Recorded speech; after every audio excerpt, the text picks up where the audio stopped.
অথচ আজ জরুরি ভিত্তিতে দাদিকে বিভাগীয় হাসপাতালে ভর্তি করা হয়েছে। আমার বাবা 10 দিন ধরে অসুস্থ। তারপরও অসুস্থ শরীর নিয়ে দাদির সাথে গেছে। মা এবং বোনও দাদির সাথে হাসপাতালে গিয়েছে। আগামীকাল আমার বিশ্ববিদ্যালয়ে পরীক্ষা আছে, তাই আমি বাড়িতে রয়ে গিয়েছি। বাবা মা আমার জন্য বিশ্বস্ত কাজের মহিলা রেখে গিয়েছিলেন। কিন্তু রাত 10টার দিকে কাজের মহিলাটা আমার সাথে বসে কথা বলছিল। তখন উনার 6 বছরের ছেলে আমাদের অগোচরে সুকেশের উপরে উঠে গিয়েছিল এবং সুকেশের উপর থেকে পড়ে গিয়ে মাথায় প্রচণ্ড ব্যথা পেয়েছে। সাথে সাথে বমি করেছে, মাথা ফেটে গেছে।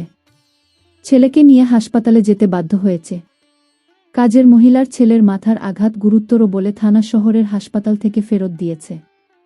ছেলেকে নিয়ে কাজের মহিলা শহরের হাসপাতালের উদ্দেশ্যে রওনা হয়েছে। আর এদিকে আমি বাড়িতে একা হয়ে গিয়েছি।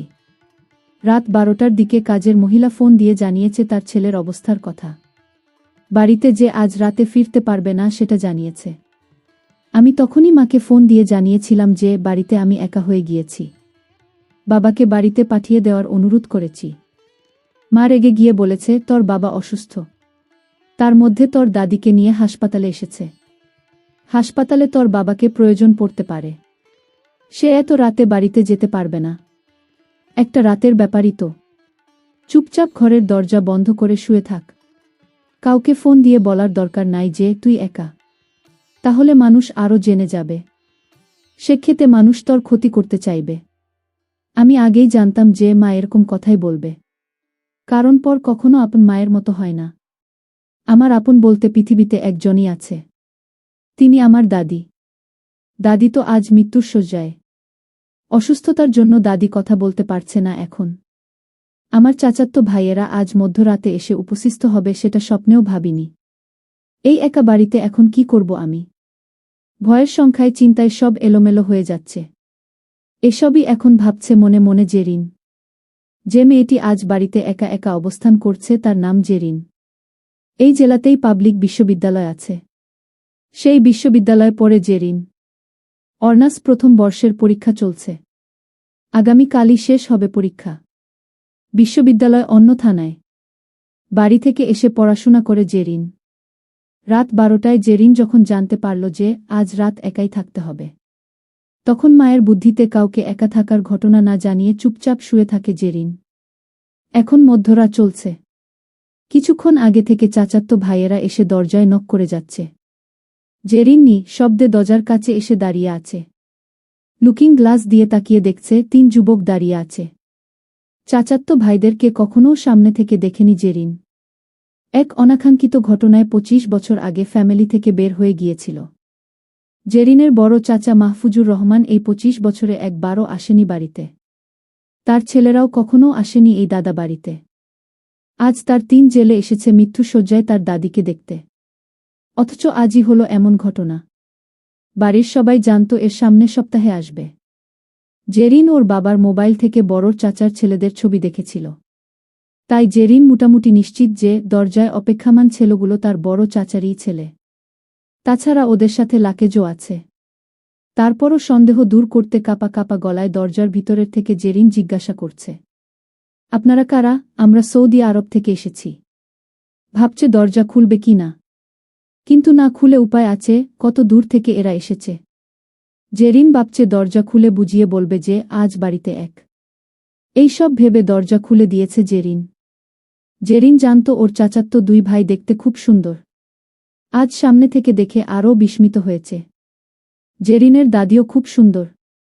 যেমন 2 ভাই দাদির গায়ের রং পেয়েছে, জেরিন নিজের তার দাদির গায়ের রং পেয়েছে।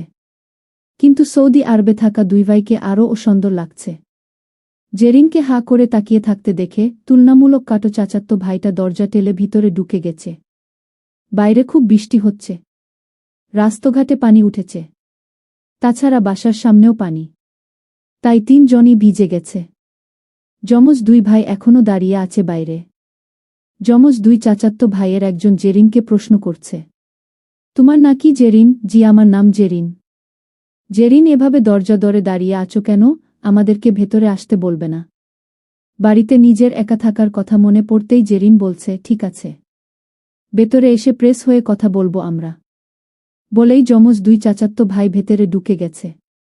3 জন পুরুষ লোক বাড়িতে ঢুকেছে বলে জেরিন ঘামতে শুরু করেছে। দরজা ধরেই এখনো দাঁড়িয়ে আছে জেরিন মেয়েটা। ওর যমজ চাচাতো ভাই একজন জেরিনকে প্রশ্ন করছে, বাড়ির সবাই ঘুমাচ্ছে নাকি? জেরিন শুকনো গলায় বলল, আজ আমি ছাড়া বাড়িতে আর কেউ নেই। চরম অবাকের সুরে একজন বলছে, কি বলছ? চাচা, চাচি আর দাদি কোথায়? সবাই দাদুকে নিয়ে শহরের বিভাগীয় হাসপাতালে গেছে। আপনারা তো এই সপ্তাহের টিকিট ক্যান্সেল করেছিলেন। আগামী সপ্তাহে সৌদি আরব থেকে আসার কথা ছিল আপনাদের। আজ এসেছেন কেন, আর না জানিয়ে এসেছেন কেন? জেরিন বলল, আমাদের একজনেরও টিকিটের ব্যবস্থা করতে পারিনি বলে আজকের ডেটে না আসার সিদ্ধান্ত নিয়েছিলাম। কিন্তু 10 দিন আগে টিকিট ক্যান্সেল করতে গিয়ে উল্টো আরেকটি টিকিটের ব্যবস্থা হয়ে যায়। দেশে ব্যাপারটা জানাতে এই 10 দিনে বহুবার কল দিয়েছি, কিন্তু চাচার সাথে কোনো যোগাযোগ করতে পারিনি। চাচা ছাড়া এই ফ্যামিলির অন্য কারও নাম্বারও আমাদের কাছে ছিল না। জেরিন বলছে, 10 দিন আগে ব্যাংক থেকে বের হবার পর বাবাকে ছিনতাইকারীরা ধরেছিল। দাদির চিকিৎসার টাকা ছিনতাইকারীকে দিতে চায়নি বাবা, তাই ওরা বাবাকে আঘাত করে টাকা, মোবাইল সহ সবকিছু নিয়ে গেছে। আপনাদের নাম্বারও বাবার মুখস্থ ছিল যে যোগাযোগ করবে। তাছাড়া আপনাদের সাথে তো ফ্যামিলির কারো যোগাযোগও হতো না, তাই অন্য কারো কাছ থেকে নাম্বার নিয়ে যোগাযোগ করারও সুযোগ ছিল না। জেরিন বলল, কোনোভাবে ফেসবুক মেসেঞ্জারে বা অন্য কোনো সোশ্যাল মিডিয়ার মাধ্যমেও যোগাযোগ করতে পারত। জেরিন বলল, বাবা তো অসুস্থ, দাদিও অসুস্থ। ফেসবুকের চিন্তা করার সময় বাবার ছিল না। তাছাড়া আপনাদের আসার কথা ছিল সামনের সপ্তাহে, তাই আপনাদেরকে নিয়ে ভাবি নাই। তোমাকে বাড়িতে একা রেখে গেছে কেন? যমজ চাচাতো ভাই বলল, আমার অনার্স প্রথম বর্ষের পরীক্ষা চলছে। শেষ পরীক্ষাটা আগামীকাল, তাই আমাকে বাড়িতে রেখে গেছে। তাছাড়া আপনারা যে চলে আসবেন এটা কে জানত? বাড়িতে যে তুমি একা থাকবে সে তো আমরা জানতাম না। তাহলে আমরা আসতাম না কি? চাচাতো ভাই বলল, ঠিক আছে বলে জেরিন তার রুমে চলে গেছে মাকে ফোন দিতে। কিন্তু মা ফোন রিসিভ করছে না। হয়তো হাসপাতালে অসুস্থ রোগীর সাথে আছে বলেই ফোন সাইলেন্ট করে রেখেছে, তাই টের পাচ্ছে না। বোনের কাছেও ফোন দিচ্ছে জেরিন, বোনও ফোন রিসিভ করছে না। জেরিন বাড়িতে একা আছে। জেরিনের কথাও চিন্তা করেও তো ওর মা বোনের ফোন সাউন্ড দিয়ে রাখা উচিত ছিল। যদি আপনা মা বোন হতো তাহলে হয়তো ঠিক জেরিনের কথা চিন্তা করত। জেরিনের অসুস্থ দাদুর ফোনটাও কেউ নিয়ে যায়নি হাসপাতালে। দাদির ফোনটাও এই বাড়িতে রয়ে গেছে। আর বাবার কাছে তো এখন ফোনেই নেই। কি করবে এখন জেরিন? কার কাছে সাহায্য চাইবে? জেরিনকে একজন ভালোবাসে এক ফুফাত্তো বোন আছে। জেরিন ফোন দিয়েছে সেই ফুফাত্তো বোনের নাম্বারে। ফুফাত্তো বোনও আজ ফোন রিসিভ করছে না। ফুফাত্তো বোনও আগামীকাল পরীক্ষা। ফুফাত্তো বোন আর জেরিন একসাথেই লেখাপড়া করে। কাল পরীক্ষা দেখেই হয়তো মধ্যরাতে ফোন সাইলেন্ট করে ঘুমাচ্ছে। আজ কারও সংযোগ পাচ্ছে না কেন জেরিন? যেদিন বিপদ আসে সেদিন সব দিক থেকে বিপদ আসে। জেরিনের বড় ফুফুর বাড়ির এই থানাতেই। কিন্তু এই বড় ফুফুর ষড়যন্ত্রের কারণেই জেরিনের বড় চাচা বাড়ি ছেড়ে চলে গিয়েছিল। বড় ফুফুই এই সংসারের সব অশান্তির কারণ। তাছাড়া জেরিনকে চিরশত্রু মনে করে এই বড় ফুফু।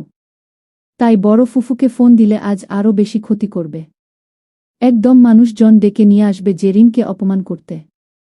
জেরিন ভাবছে চাচাতো ভাইদেরকে বুঝিয়ে বলবে রাতে বাড়ির বাইরে থাকার জন্য। জেরিন চলে এসেছে ডাইনিং রুমে। থাকিয়ে দেখে 2 চাচাতো ভাই ফ্রেশ হয়ে টেবিলে বসে আছে আর যমজ ভাই একজন ফ্রেশ না হয়েই বারান্দায় দাঁড়িয়ে ফোনে কথা বলছে। জেরিনকে দেখেই টেবিলে বসা যমজ চাচাতো ভাইয়ের আরেকজন বলছে, তোমার সাথে তো আগে কোনো দিন কথাও হয়নি। এসো আমরা পরিচিত হয়ে নেই। তোমার নাম কি? আমার নাম জেরিন আক্তার। আমার নাম শাহান কিবরিয়া। পেশায় আমি একজন বড় স্বর্ণ ব্যবসায়ী। এরপরেই বারান্দায় ফোনে কথা বলতে দেখিয়ে কিবরিয়া বলছে, ওই যে সুন্দর নায়কের মতো দেখছ, আমার যমজ ভাই। ওর নাম শাহান সাকিব। আমার ভাইও একজন বিশিষ্ট সৌদি আরবের স্বর্ণ ব্যবসায়ী।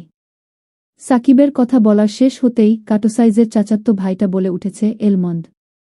জেরিন অবাক হয়ে বলল, এটা কি কোনো নাম হলো? মুসলিমদের নাম এরকম হয় নাকি? আমি শুনেছিলাম আপনার নাম রিজওয়ান আহমেদ এলমন্ড। হে, তুমি ঠিকই শুনেছ। ওর নাম আসলেই রিজওয়ান আহমেদ। কিন্তু রিজওয়ান বলছে। শুনো মেয়ে, তুমি আমাকে বাদ্রাস এলমন্ড ডাকবে। আপনাকে এই নামে ডাকব কেন? আপনার নাম রিজওয়ান আহমেদ এলমন্ড। বেশি আধুনিক হতে চাইলে আমি আপনাকে রিজু বলে ডাকব। জেরিন এলমন্ড নাম শুনেই তেলে বেগুনে জ্বলে উঠেছে। How dare you? তুমি কে? একজন সৌদি আরবের আধুনিক বয়ের নাম রিজু বলছ? বয়স কত তোমার? জেরিন বলল, রিজু বলেছি, ভালো বলেছি। আর বয়স? আমার বয়স ১৯ বছর। রিজওয়ান আহমেদ বেশ খুশির সাথে বলছে, আমার বয়স ২২ বছর। বয়সে তোমার সিনিয়র আমি। তাছাড়া এইটা আমার বাবার তৈরি করা বাড়ি। তাই এই বাড়িতে আমি যা বলবো এখন থেকে তাই করবে। উল্টো আমি যা বলি সেটাই করবেন আপনি। রিজওয়ান হেসে হেসে জেরিনকে প্রশ্ন করছে, কি করতে বলবে তুমি? জেরিন বিনয়ের সাথে রিজওয়ানকে বলছে, ভাইয়া বাড়িতে একা, আমি তো একটা মেয়ে মানুষ। আপনাদের সাথে একই বাড়িতে আমার থাকা সম্ভব নয়। আজ রাতে আপনারা এই বাড়িতে থাকতে পারবেন না। আপনাদেরকে অন্য কোথাও থাকতে হবে।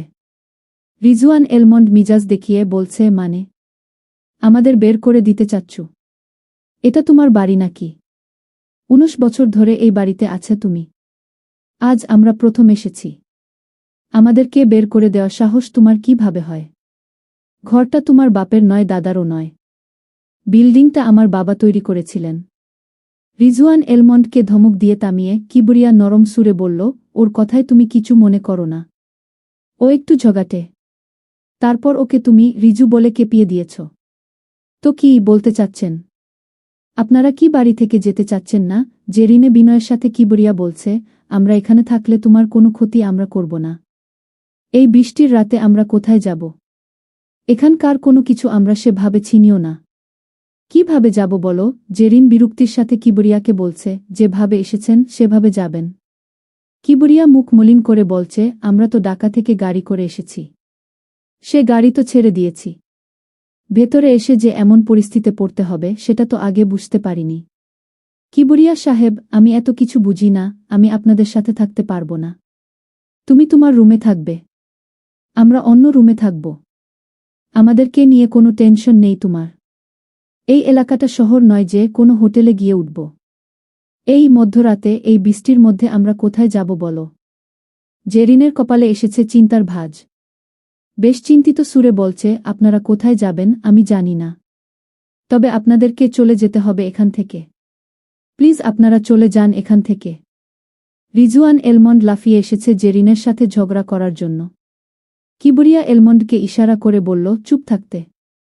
কিন্তু জেরিনের কথা শুনে কিবরিয়ারও মেজাজ গরম হয়েছে। এই মেয়ে, তোর সাহস তো কম না। আমাদের বাড়ি থেকে আমাদেরকে তাড়িয়ে দিচ্ছিস। আজ তোর খবর আছে। এতক্ষণ তোর অপমান সহ্য করেছি। আর না, এখন আমরা ৩ ভাই মিলে আজ তোকে উচিত শিক্ষা দিব। তোকে আজ এমন শিক্ষা দিব, তুই তা সারা জীবনও ভুলতে পারবে না। আমরা ৩ ভাই কি জিনিস আজ তোকে দেখাবো। আজ তোরে এমন শিক্ষা দিব যে এই শিক্ষা কোনো দিনও ভুলতে পারবি না। আমার নিজের বাড়ি থেকে তুই আমাকে তাড়িয়ে দিতে চাচ্ছিস। আজ তোকে এমন শিক্ষা দিব যে তুই কোনো দিন কারও কাছে বলতেও পারবি না।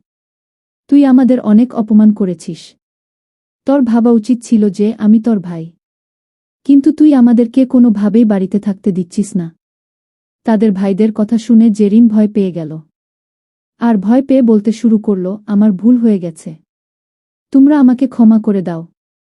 তোমরা যেভাবে ইচ্ছা সেভাবেই তোমরা এই